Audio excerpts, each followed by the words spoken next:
So hello, everyone, and good afternoon. It is 2:15 on Tuesday, June 6th, and we are here for the second press conference of the day today. So this session, I apologize, is titled Hot Jupiters and Hungry Black Holes. So we're going to start with some information and some requests. So requests, please keep your cell phones silent throughout this, or any devices that might make noise. And also please hold all of your questions to the end of the session where we can address all of the presenters at once. If you are asking a question, please remember to state your name and affiliation. And if you're watching on Zoom, use the Q&A feature. If you're watching on YouTube, we are not monitoring those questions, so we're sorry for that. Use the Zoom for questions. So I'm going to introduce each of our speakers. They will speak in turn, going down the line. All of our speakers today are present in the room. We have no virtual presenters. So going first will be Songhoo Wang from the Indiana University, who will be giving a presentation titled Hot Jupiters Are Not As Lonely As We Thought. Following him will be Montana Williams of New Mexico Tech, talking about radio images of the fastest nova. She's joined by her advisor, Justin Linford. After that will be Mari Valtonen for the first detection of the secondary supermassive black hole in a well-known binary system. And finally, we'll have Anish Aradhe, quantifying the activity of supermassive black holes in cosmic voids. So with that, I'll turn it over to our first presenter.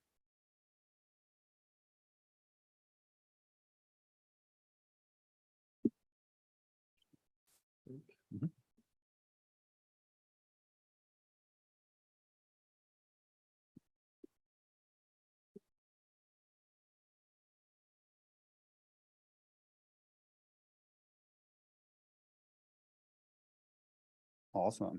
Good afternoon, everyone. My name is Songhoo Wang. I'm an assistant professor at Indiana University. Thank you all for coming. And today I will be sharing with you our most recent progress on this longest standing question in the field of exoplanet research, the origins of hot Jupiters. Typically, I begin these conversations with a comfortable exploration of observational property of our solar system planets. And I find myself needing to approach this with a little bit more care since we are here in New Mexico.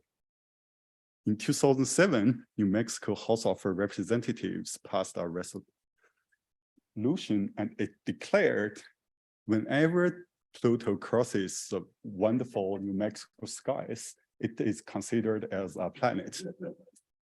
And here is a sky map of Albuquerque right now. So it's you can see the sun and the horizon, and it's hard to show the Pluto on this map because it's already 69 degrees below the horizon, having set 6 hours ago. So I love Pluto, but please allow me to not include it into this talk, and which is, rest assured, perfectly legal, as you can see. So here is a plot I include all the rest of 8 planets from our solar system with x-axis, semi-major axis, showing the distance of each planet from the sun, and the y-axis denotes their mass. So a key feature of our solar system is all smaller planets are found closer to the sun, while gas giants like Jupiter and Saturn located in the outer reaches of our solar system. This is thought to be the result of temperature gradient of our solar system. Only the colder outer region where there is enough ice-based solid material to form massive planets like Jupiter. The discovery of 15 Peg B, the first exoplanet around a sun-like star, completely below our minds. So it's a Jupiter-like planet, but it's 100 times closer to its host star than our Jupiter is to our sun. And since then, hundreds of this kind of planets have been discovered. And in this plot, I overplotted all the current known exoplanets and highlights the hot Jupiter populations. After decades of efforts, we still don't really understand their formation. How did they form? How did they get there? Why do they even exist at all? So after last 3 decades, a great deal of work has been done to understand hot Jupiter formation. The proposed works can be largely divided into two groups, disk migration and high eccentricity migration. Disk migration is a relatively peaceful process, allowing hot Jupiter coexist with additional nearby planetary companion. On the other hand, high eccentricity migration is quite violent. The migrating Jupiter will clear out additional closing companion in the same system. So the presence or absence additional closing companion, nearby companion in the same system provides the most fundamental property that could hint at their formation history. Basically, over the last decades, there's a widely accepted belief within community is that hot Jupiter isolated. I will give you several examples to support this view. This is a scientific article, Scientific American article, which is based on the research by Stephen et al. 2012. They searched the Kepler transit data and conclude that hot Jupiter isolated. And this result was later confirmed by Huang et al. 2016. As you can see, they plot all Kepler hot Jupiters and warm Jupiters on this plot and connect planets in the same system. Hot Jupiters without any companions are isolated. Warm Jupiter, on the other hand, often have additional nearby companions which have orbital period longer than 10 days.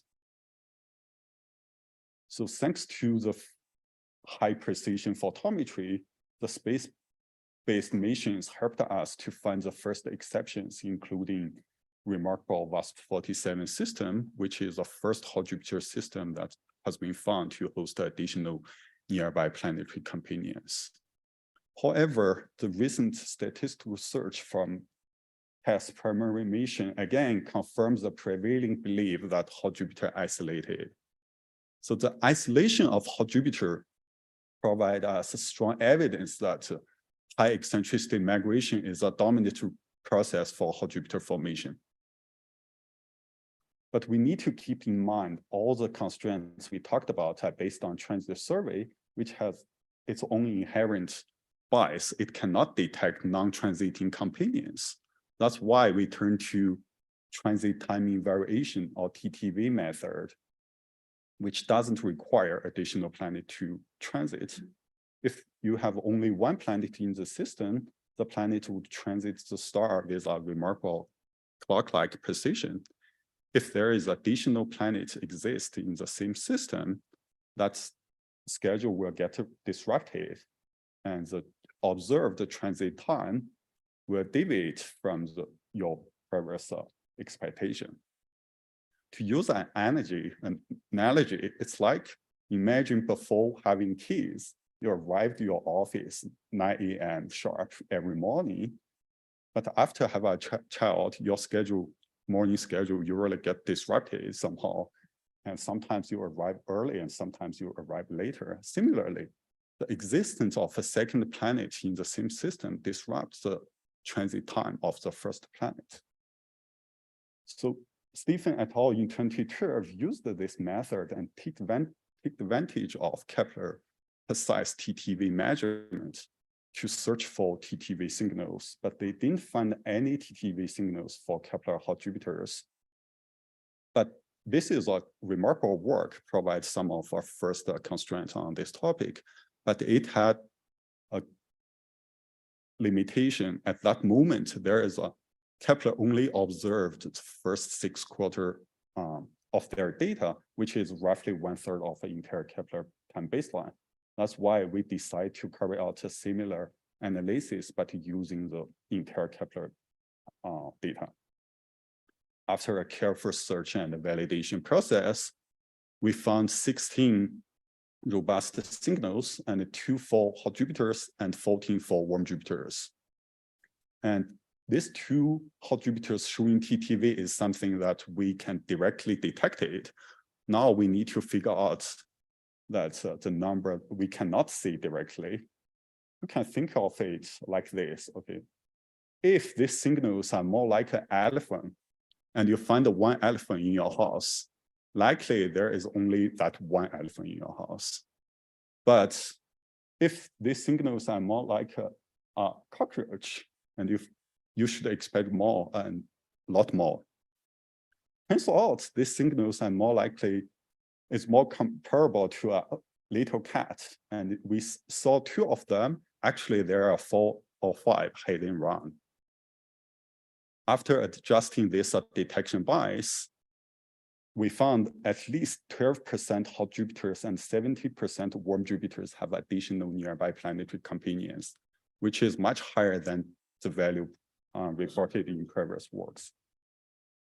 As I mentioned, the presence of additional companion in hot Jupiter system basically rule out the possibility of a high eccentricity migration.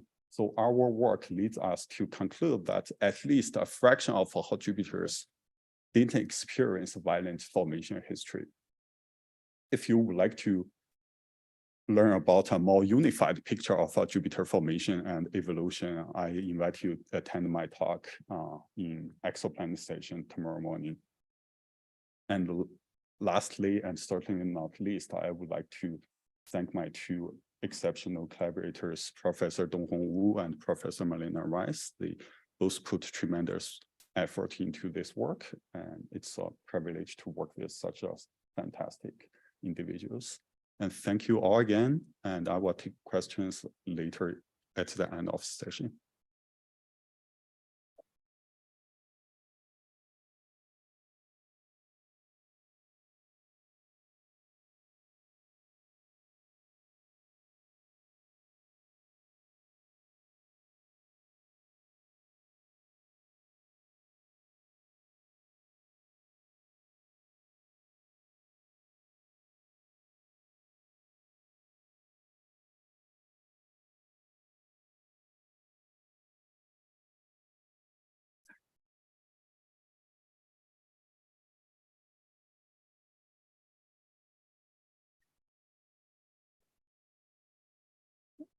Hi, everyone. My name is Montana Williams, and I'm a 4th-year graduate student at New Mexico Tech. And today I will be presenting the radio images of the fastest classical nova.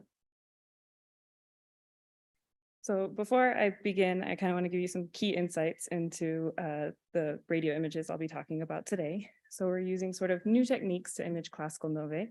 And the system specifically is V1674 HER. It's quite unusual. It's both incredibly fast, and it's the second system of its kind to be imaged with the VLBA. And by watching the change in the structure, which you can kind of see on the right side of the screen, we can see the change in the dynamics of the system.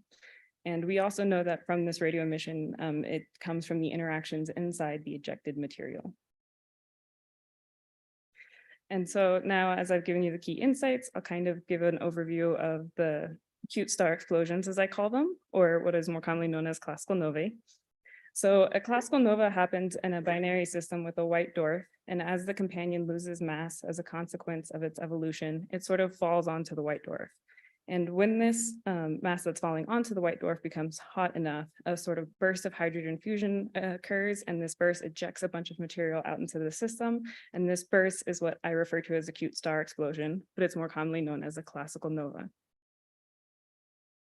So the classical nova I will be talking about today is V1674 Herculeus, or V674 HER, as I've been calling it.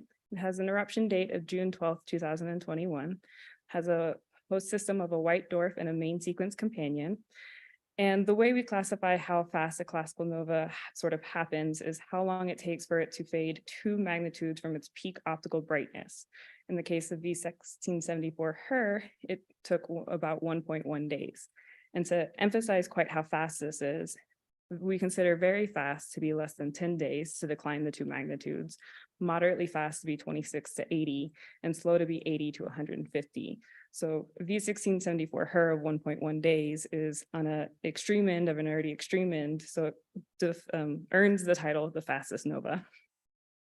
Additionally, to emphasize how drastic this change in brightness is, to change 2 magnitudes is like having a 100-watt light bulb and plugging it in and then coming back 1.1 days later and it looks like a 15-watt light bulb. So it's a 1/6 of the brightness as it originally was. So this is a quite dramatic change in this system. And while I'll just be showing the VLBA images today, it is important to note that the VLBA images are just a small part of the overall picture of a classical nova. It was also detected in X-rays with NuSTAR and SWIFT, gamma rays with Fermi-LAT, and we also have some VLA monitoring on this nova. And now, so I mentioned that we have the VLBA images. The VLBA stands for the Very Long Baseline Array, which I think is the cutest radio telescope. And it's a total of 10 antennas spread throughout the United States, all the way from Mauna Kea in Hawaii to St. Croix in the Virgin Islands. And what we do is we combine the signal from these 10 antennas and effectively create a dish the size of the spread from Mauna Kea to St. Croix, which is a total of 5,350 miles. So we use this large telescope to observe V1674 HER because from the Fermi detection, we knew it would be a non-thermal radio source. And so all that means is that the radio emission comes from something in the system that isn't based on the physical temperature of the system. Because of the Fermi detections, we knew that it would be a good candidate for the VLBA observations. And as promised, here are the cute VLBA images. As I want to emphasize that there are only 4 days between these two images. So we see a fast change in the structure of the ejecta. And we know that, as I mentioned, the VLBA is only sensitive to the non-thermal emission. And so we see that the non-thermal emission dominates early in the evolution. And the non-thermal emission tells us about the interaction between the ejected material inside the system. And most importantly, it shows us that classical novae are extra cute in the radio. And so to kind of recap, we use sort of new techniques that image this classical nova. V1674 HER is unusual in the fact that it's incredibly fast, and it's the second system of its kind to be imaged with the VLBA. And the images show the change in the dynamics of the system, and most of this radio emission comes from the interactions inside the ejected material instead of based on the physical temperature of the white dwarf. Thank you.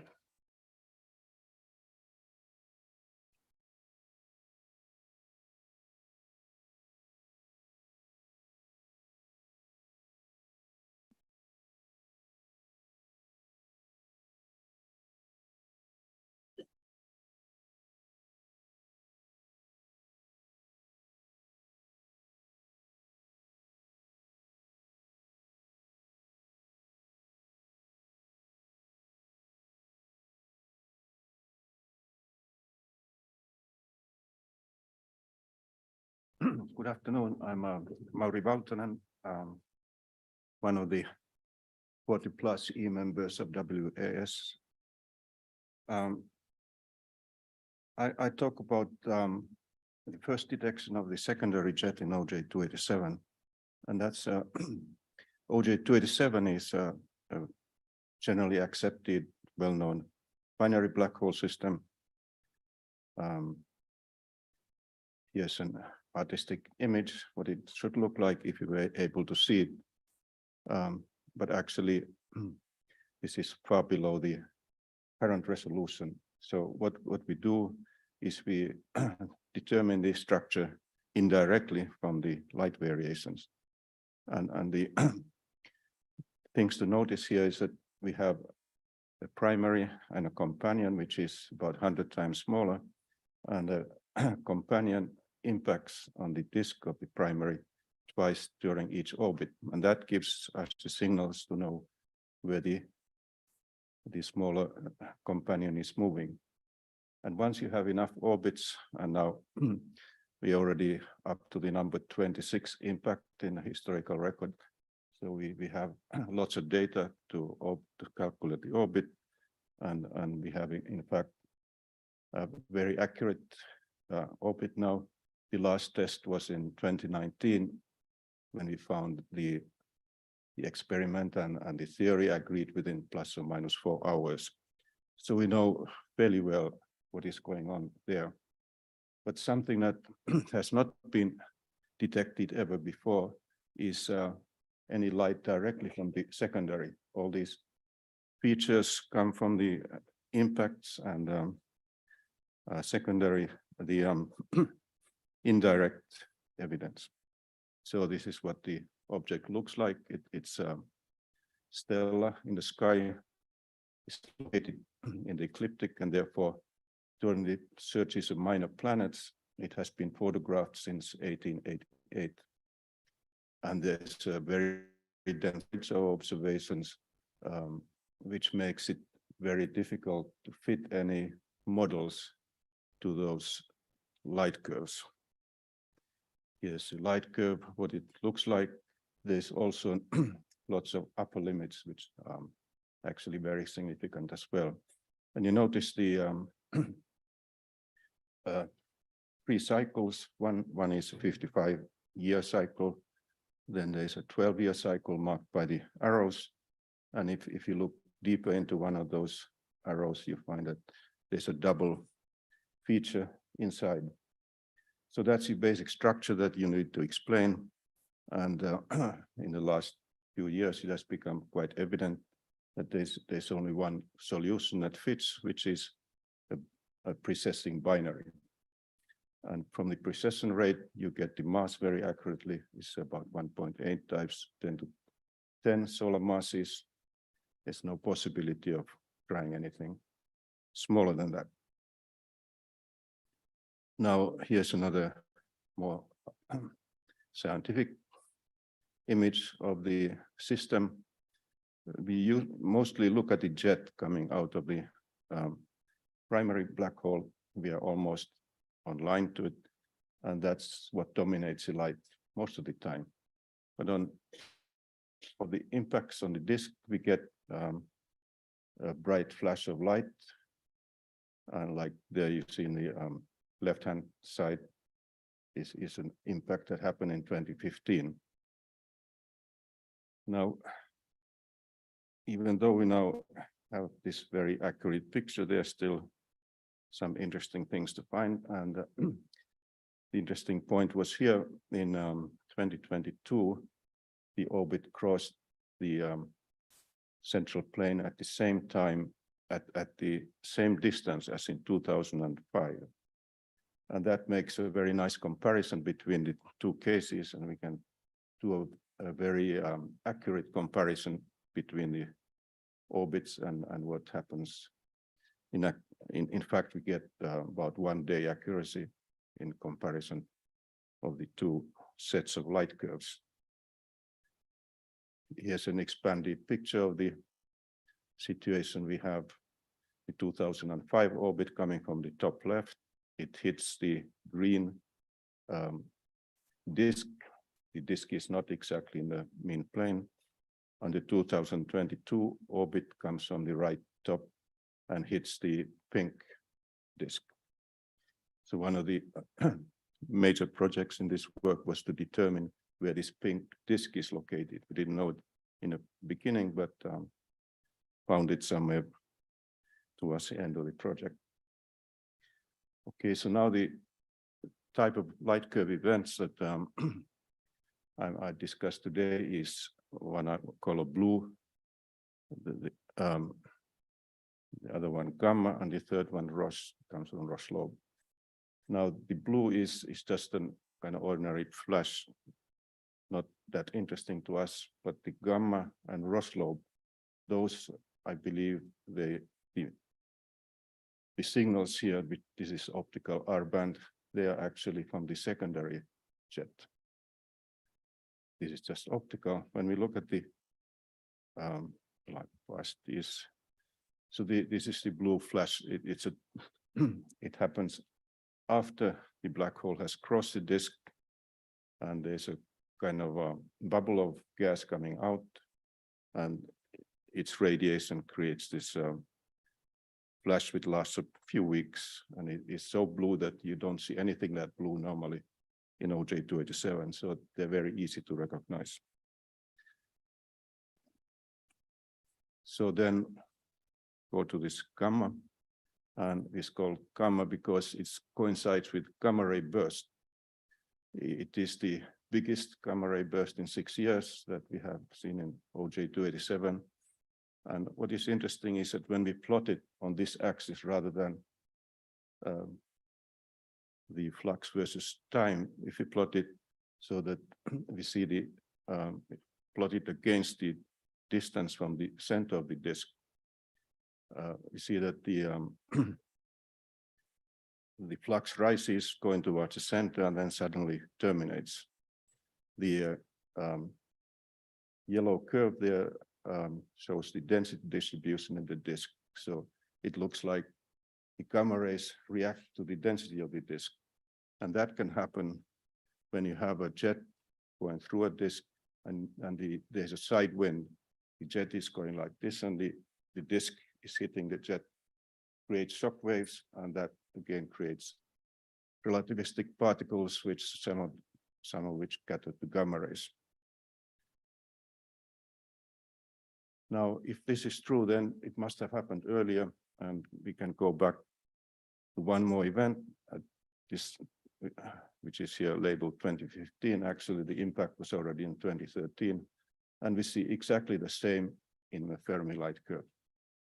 So it's quite obvious that we are dealing with the same phenomena, and here I just plotted the all the Fermi gamma ray events that Fermi has ever measured, which have lasted at least 2 weeks. And if we add the third week to the 2013 impact, we find that the two events are exactly the same in brightness. They are in number 4 and number 5 and 6 in brightness of all time in OJ27. So it's just more than likely that this is not just some background in the main jet, but it comes from the small jet. So now the last is the Roslob. Now, it doesn't look like much, this flare, but if you think about it, it lasts only one night. And the size of it is something like 100 times the luminosity of a galaxy. Just comes and goes, and that's it. We never seen anything like this. It's the first time we ever saw it in OJ287. And we nearly missed this too, because just some bad weather, and we would have never seen it. Now, this happens at a time when the Roslob of the secondary is approaching the disk. We have the Roslob is like American football, and when you have a touchdown, you get this big flare. Now, going back in history, I find that we have always missed it. We could have seen it already at least 5 times, but for some reason, people were just not observing at that night that we should have looked at it. And here's a distribution of those one-night flares. We can see that normally they are much smaller than the one which we see on top here, the one that I'm talking about. It's about 10 sigma detection if you think about it in terms of background. Okay, so interpretation here is that this Roslob flare, you first generate this huge outburst because gas falls into this football at the touchdown, and that creates a big flare, and we have a strong jet going on. Then the gamma rays come when the same jet goes through the disk, and then a little later we get a blue flare when things are pulled out of the disk. So that's why we think that this is the first detection of the secondary jet. So now, obviously, you would like to see a picture, not only artist picture, but a real picture. So I show you something. I warn you that not everybody agrees that this is it, but here we have the radio jet of OJ287. It's big enough to be resolved in VLBI, and it follows very well the theory where the jet is made wobble by the secondary. That is those graphs on the left. Now going to the last picture on the lower right, it's a radio Astron 22 gigahertz picture. There, the jet that we expect to have goes from C1A to C2, J6, JY, and so on. C1B is off. It should not be there. But on the other hand, if you ask where the secondary jet should be, it should be exactly where we see the C1B. So it could be that this is a picture of the secondary jet. Unfortunately, we can only see it once about 10 years. So it's very difficult to verify this. And moreover, we have no radio astronomy anymore. Next generation space VLBI is somewhere far in the future. So I'd like to be able to repeat this. Okay, just give you the names of the participants in the paper. Institutes, more institutes, more institutes. And telescopes that we have used is quite a lot. And acknowledgements are important. So thank you very much.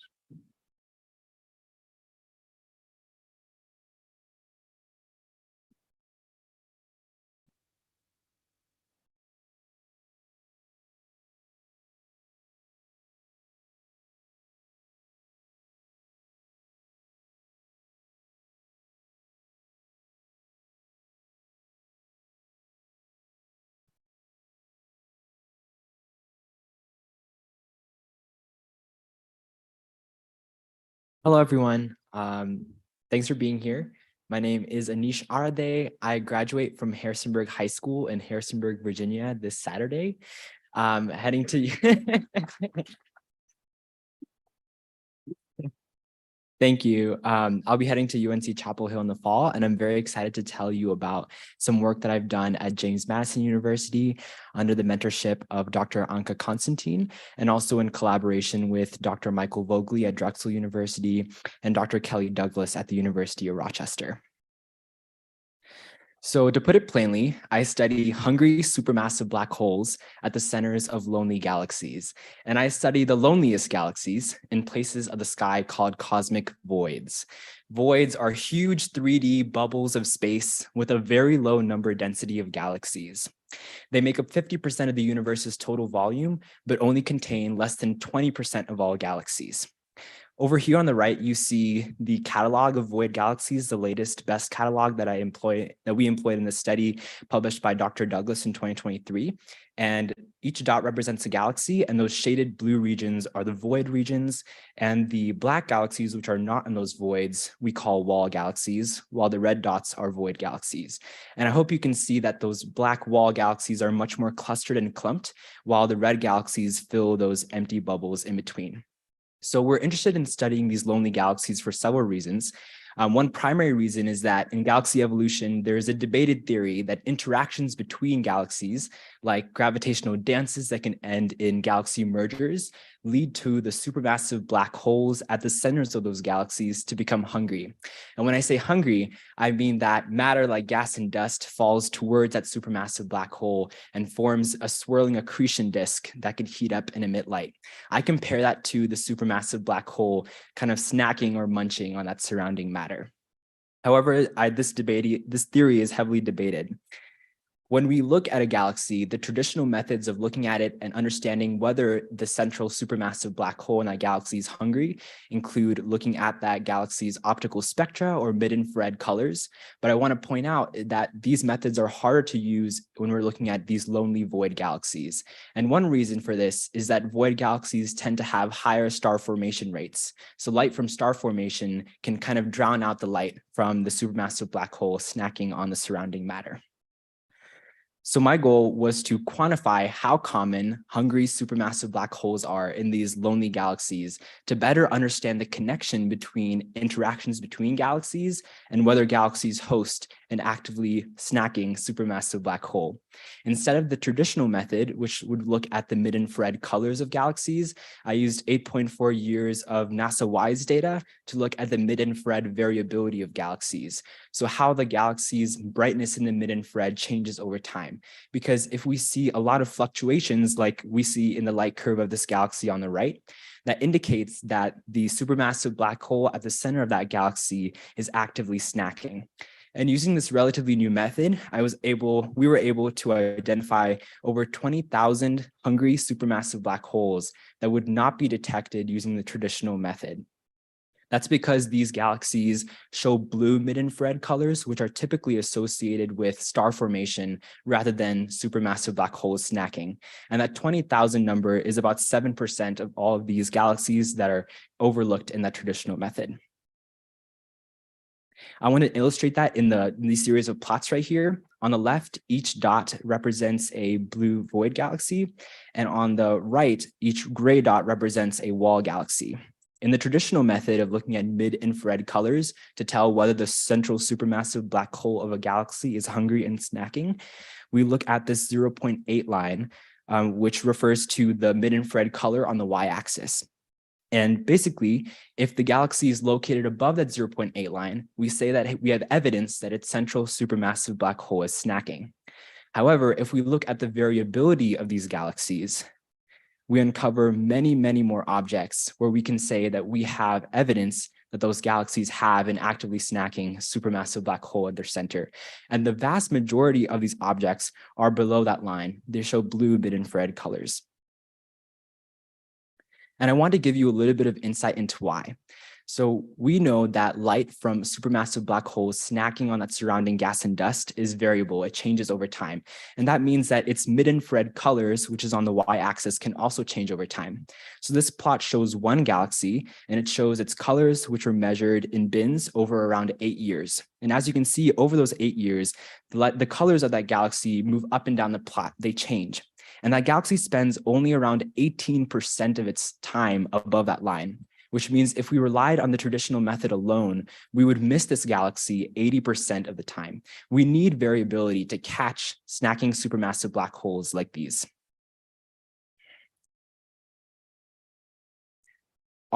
In our study, we find for the first time that these hungry supermassive black holes are significantly more common among void galaxies, these galaxies in empty regions, compared to galaxies in more crowded regions. But this only applies when we're talking about mid-size and dwarf galaxies. We actually see the reverse trend when we talk about the whole galaxy sample, which is around 290,000 galaxies. This plot over on the right supports that conclusion. So that shows the percent of time that each galaxy spends above that 0.8 line in its own light curve. And this histogram only shows galaxies that spend at least 10% of their time above that line. But as you can see, the proportions of void galaxies, which are shown in blue, are across the board higher for the amount of time that they spend above that 0.8 line. The implications of this study are that it challenges our current understanding of galaxy evolution. These findings indicate that interactions between galaxies, which occur more frequently in those denser regions and do not occur very frequently in the empty void regions, encourage the supermassive black holes at the centers of those galaxies to snack, but that only applies among larger and more luminous galaxies. The smaller galaxies seem to snack more effectively, if you will, when they're kind of left alone and they don't interact with their neighbors. These findings also provide support for previous conclusions that the life cycle of these supermassive black holes is delayed or slowed when they're found in these galaxies, these lonely galaxies and voids. So in conclusion, I looked at how the mid-infrared light of over 290,000 galaxies fluctuates over time. And using this relatively new method, I was able to find 20,000 actively snacking supermassive black holes that would not be uncovered using traditional methods, and found that these actively growing supermassive black holes are significantly more common in these lonely mid-size and dwarf galaxies compared to similar galaxies in more crowded regions. Before I end, I want to give a big thank you to my collaborators, especially my mentor, Dr. Constantine. I would not be here without her mentorship and guidance. And I also want to thank the AAS for their generous support through the famous travel grant. Thank you.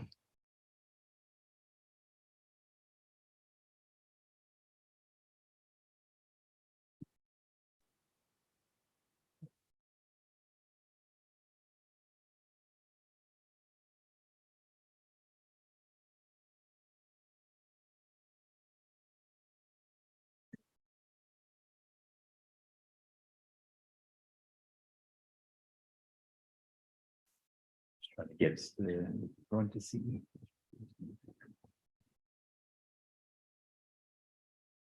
Okay. So thank you for those presentations. We'll take some questions. Any questions in the room? Okay, do we have any questions online? This is a question from Lisa Grossman at Science News for Maury. Can you explain the Roche lobe a little bit more? What is it physically and what signals did you see from it?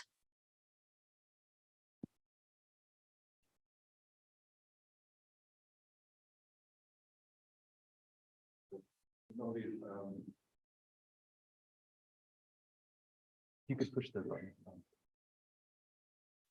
Yeah. You know, Roslope is a concept usually come with the binary stars, where you have one star eating the other way. And it's a region that is controlled by, say, the smaller star, or either one, actually both have a Roslope around them. So that's a sort of region of control that is, in this case, the Roslope is rather small, because the Roslope of the small black hole is sort of 100 times smaller than the Roslope of the others.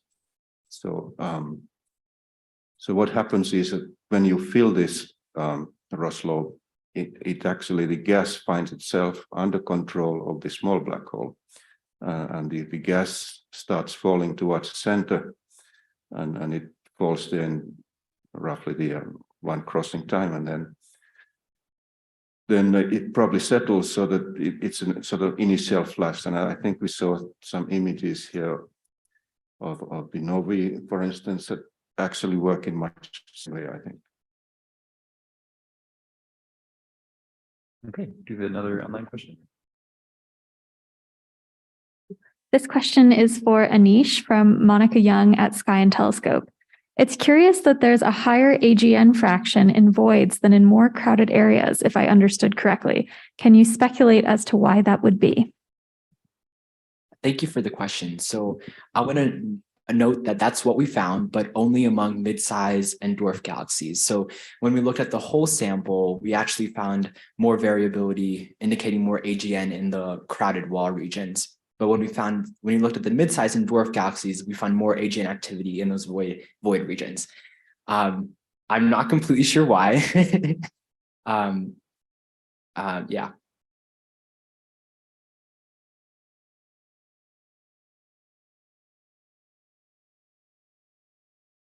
Question for Songyu.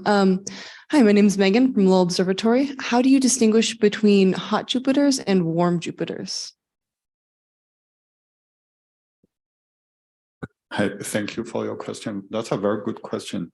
In our work, we distinguish them with orbital period, longer than 10 days or shorter than 10 days. But 10 days, it's just an arbitrary cut. So the reason 10 days is interesting is in Huang et al. 2016 paper, they found every Jupiter longer than 10 days often have a companions, but shorter than 10 days usually are isolated. That's the only reason we choose 10 days. I had a question also for Songyu about the TTV signals that you've extracted. So you found evidence of TTVs, which you then say indicates the presence of companion planets. Can you say anything about the types of planets that those companions are? Yeah, that's another very good question. Usually, we can only get to use the inverse method to get the companion property if the additional companion also transits. So since our additional companion are not transiting, so we cannot get the precise measurement of their property. But usually you need a very close-in companion with orbital period less than 4 to perturb the Jupiter to form the TTV. So it's like it should be like the analogs of a Kepler multi-planet system planets. Any other questions in the room? All right, any more online? This is a follow-up question for Maury from Monica Young at Sky and Telescope. Exactly how large are the two Roche lobes? Yes, the Roche lobe around the smaller black hole, it's about I think 100 AU in size. So it's a little flat like a football, but the smaller dimension is 100 AU. And the disk itself is typically 200 AU. So it's a little smaller than the disk.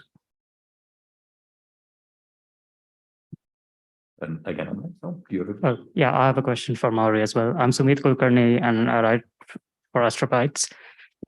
So are there any prospects of detecting this supermassive black hole binary with space-based gravitational wave detectors like LISA, and if not, like of these systems that LISA can detect, like precessing black holes, can you do multi-messenger observations of the kind of trends that you've seen? This is an object for the pulsar timing array. That's where the people actually actively trying to get a signal, but it takes a long time. And I think the situation is that we need more pulsars in that particular part of the sky. And that takes time. You need SKA and new discoveries of pulsars, and then statistics of the signal delays. So maybe in 10 years, you'll see the signal.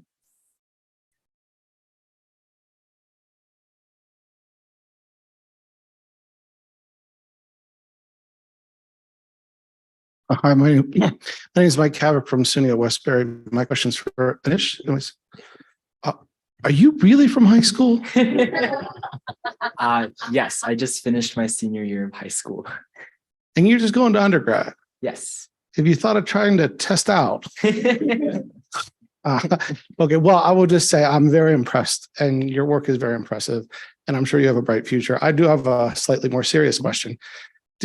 How much variability do you see in terms of the number of galaxies within the voids? Because when we get to these scales, cosmologically, things are supposed to be pretty uniform, actually. And I'm just curious about, in terms of numbers and populations, if you see a lot of variation from one void to another. So you're asking about the difference in variability between different specific voids. I'm just saying, if I pick a random void and I sort of look at the galaxies, the number, the population, the types of galaxies, how different is it from one void? Are they relatively consistent, or if I pick another random void, am I likely to see a very large, different kind of galaxy, different count? Does it make sense? That's a very good question. In our study, we didn't distinguish between galaxies from different voids.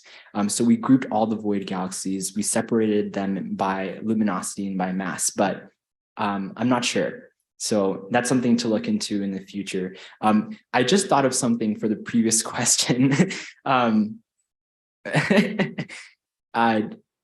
thing that we did notice is that the finding that we find more variability or AGN activity in voids seems to indicate that galaxies are more able to channel that fuel towards a central supermassive black hole if they don't have to kind of compete for that fuel with their neighbors through interactions and stripping and other processes like that. Sorry.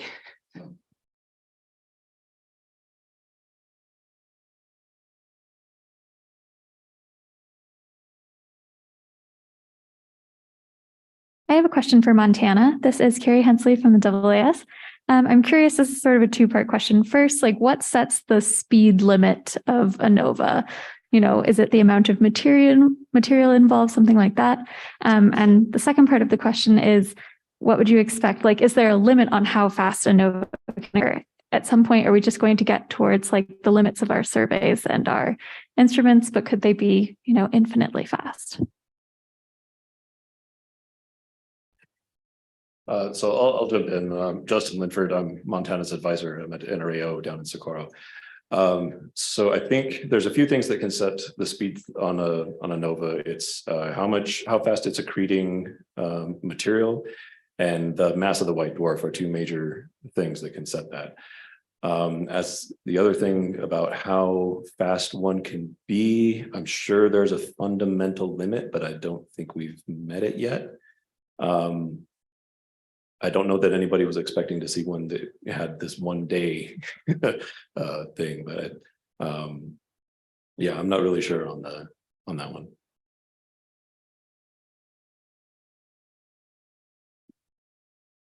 Okay. Well, with that, thank you all for coming. Let's thank our speakers one more time.